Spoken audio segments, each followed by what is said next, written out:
Hi everyone, welcome back to SGDA Student Game Showcase, the last showcase game for Section E, I believe. This is Jason again, the SGDA president, and Anuj and Megna, if you'd like to introduce yourselves briefly and introduce the team.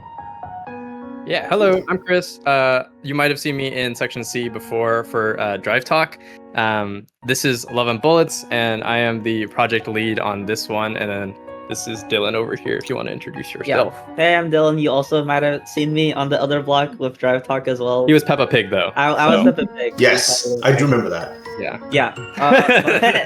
For this project, I'm a designer and then theoretically UI UX going into it. But I just joined recently, so I haven't been able to do too much for it.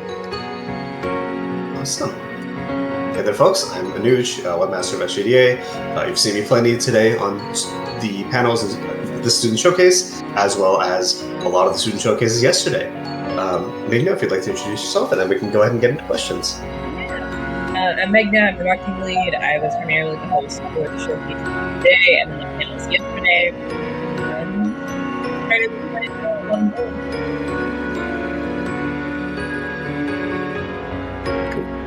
Let's go ahead and You just start playing. Yeah. So just brief description about the game. It's a narrative-driven bullet hell roguelite where you play as a nature druid on a long-distance journey to see your girlfriend for the first time while also fighting the mafia. Yeah, it's a mix of couple different genres. I was really inspired by Nuclear Throne and Enter the Gungeon roguelites like that, and then I wanted to mix in kind of Undertale's like narrative story, and so this kind of is, the product of that. When I was playing the game. Oh wait, go ahead. I was gonna say, when I was playing the game, I was like, "Wow, this is very Enter the Gungeon Nuclear Throne-esque." Yeah. So I was like, "Wow, this is really like those games." I was gonna say that it felt like Undertale, especially the little like voice that speaks when the characters are talking. I was like, very Fun fact. That's actually Chaewon. It's a girl from a K-pop group. Yeah. I just took like a clip of the first like second of a song and then I put it in there. I'm Really? Yeah. And then he's the enemy sound. You'll see it later when he. I did hear the enemy sound. Very yeah, fitting. So I did just feel makes that. that sound, and I it does make put it in that there. was me, by the way. I'm sorry. But yeah, we have like this little hub here, which isn't like fully fleshed out yet, but Yarr. I'll show it off a little bit. Kitchen. Yeah. Okay, let's get started. Excellent. And I think we can ask, what are the origins of this game? We know the inspirations, but how did it get started? How did you come about kind of like wanting to make this? We have another team member, not here. She's in Japan. Oh, wow. But Franny, came up with this concept for a UCI class. It wasn't Capstone. It was like it was GM 25, which is just like a game design class where you kind of make your own game concept.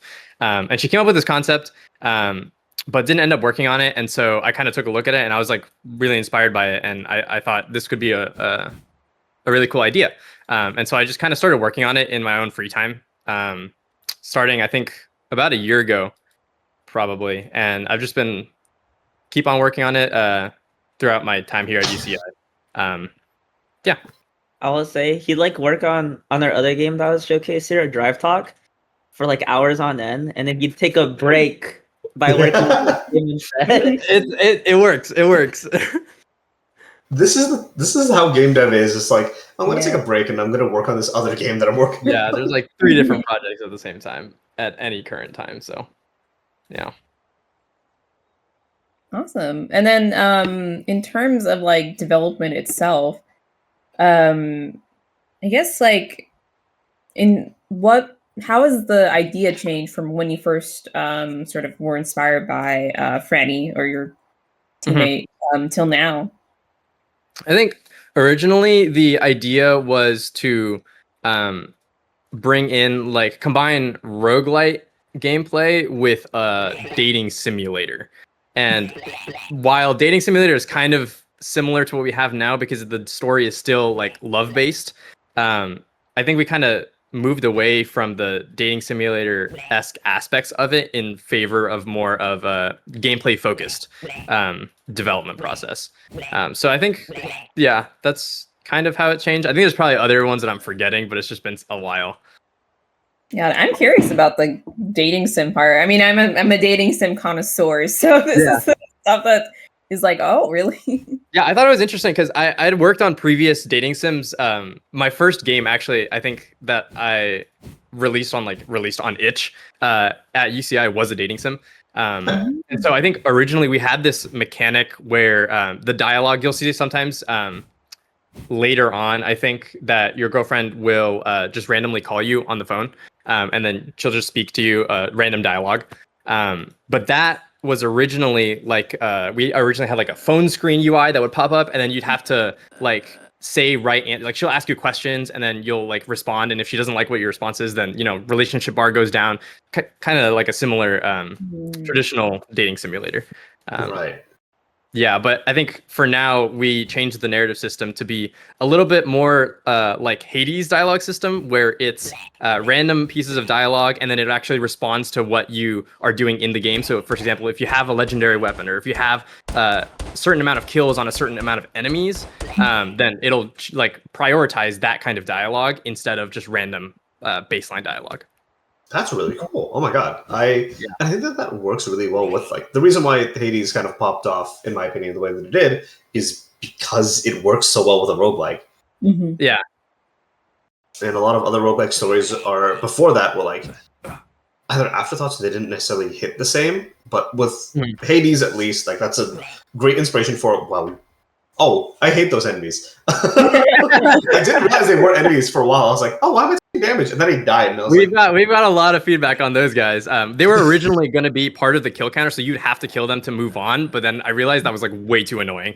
So yeah, unlocked for 2 minutes because I couldn't find them. Yeah, so we removed those, so you don't technically have to kill them, but they're more of like obstacle traps type of thing.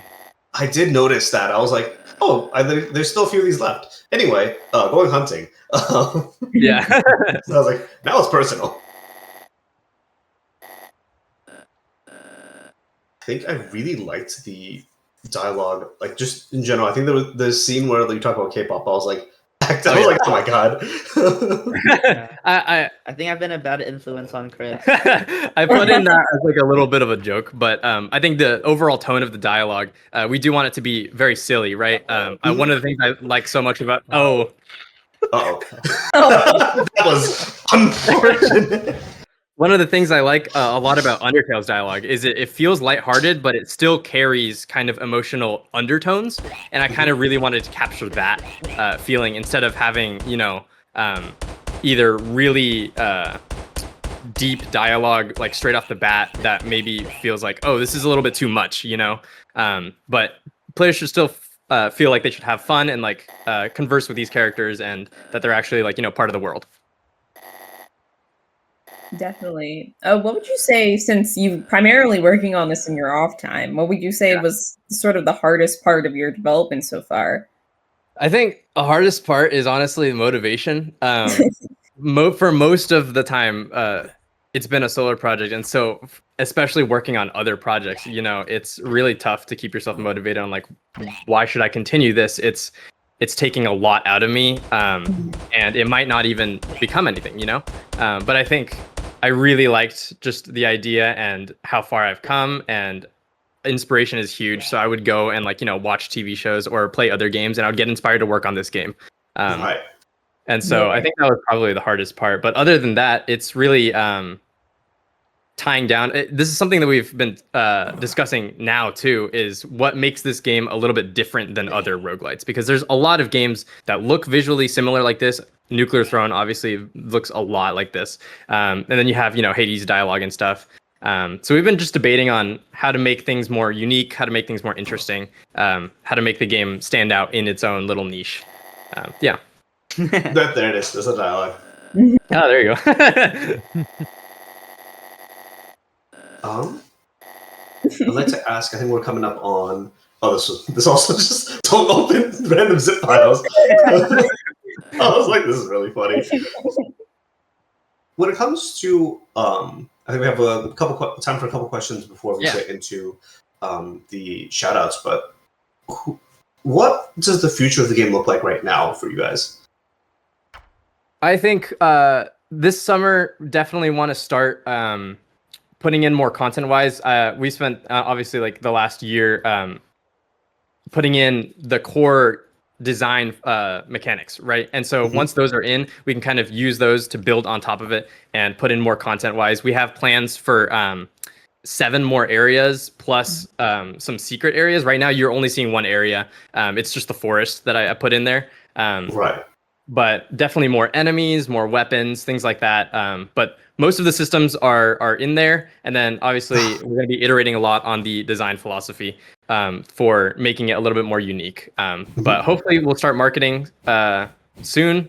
Hopefully this summer. And then, yeah. Definitely.